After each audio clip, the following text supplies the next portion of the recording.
They called her dangerous, unstable, a threat on two legs with two trained beasts beside her. But they didn't know what the hell they were stepping into.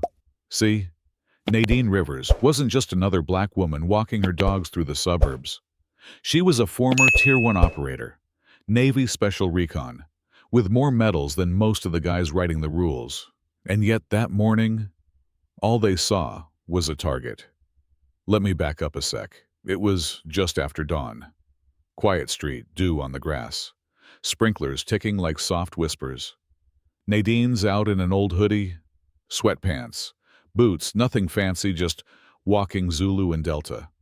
Her Belgian Malinois, they don't pull, don't bark. These dogs trained to move like ghosts. Then comes the cruiser, white, marked, slow roll, two uniforms inside. Officer Jansen leaning out the window with a toothpick like he owns the block, and his partner Fields leaning on the door with that cop smirk that says, "I've already made up my mind." "You always walk these two mutts around here?" Jansen said. Loud enough for every porch to hear. Nadine gave a polite nod. "Every morning. Dogs like those. Got permits." Fields stepped forward, hand hovering near his belt. "They're certified," she replied. Calm as ice. Fields flicked a piece of jerky at Zulu. "Let's see how friendly they really are." Big mistake. Zulu didn't move, but his eyes tracked like a sniper. Nadine's grip tightened. "Don't do that," she said. Fields grinned. "Just being neighborly." And that's when Jansen snapped. "You people come into quiet neighborhoods thinking you can intimidate folks with your war dogs and your attitude." Nadine didn't blink. "They're calm until they're not." "Oh, that a threat?" "Sweetheart, no. That's a promise." And just like that, the mood cracked. Fields pulled his taser. Zulu stepped forward. Down on the ground, Jansen screamed, now pointing his gun not at the dogs, at Nadine. And you know what she did? She stepped in front of Zulu, shielded him with her body like a damn soldier shielding a brother. Taser fired. The wire zipped through the air. Zulu dodged. Delta circled the flank. Chaos erupted. But Nadine didn't scream. She dropped to one knee, barked a military command that no civilian could have guessed, and just like that, both dogs froze. It was like watching time stop. Didn't matter, though. By noon, her face was on every screen in the country. Armed black veteran attacks officers with trained dogs. They edited the footage, cut the sound, played it on repeat, didn't show the taser, didn't show the provocation. Just her, standing proud, and black, with two dogs. They even said she might have PTSD.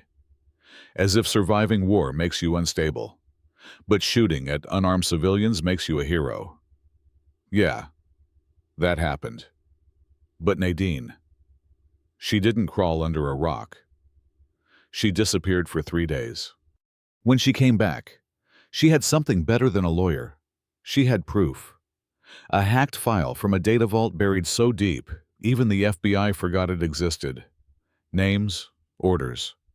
Audio of Officer Jansen describing Nadine as an asset to be neutralized, a setup, a hit job. Retaliation for what she exposed overseas years ago. An op gone bad that got his clearance pulled. And that's the twist. This wasn't about dogs or disobedience. This was payback. Nadine went live on every major channel. Uploaded everything. The voice memo, the scrubbed footage. The order to fabricate the encounter. It hit harder than a grenade in a bunker. Jansen suspended. Fields charged. The whole department under federal investigation. And Nadine. She walked into the Capitol steps the next day, Zulu and Delta flanking her, like twin shadows, faced the cameras and said, "I'm not a threat. I'm a mirror.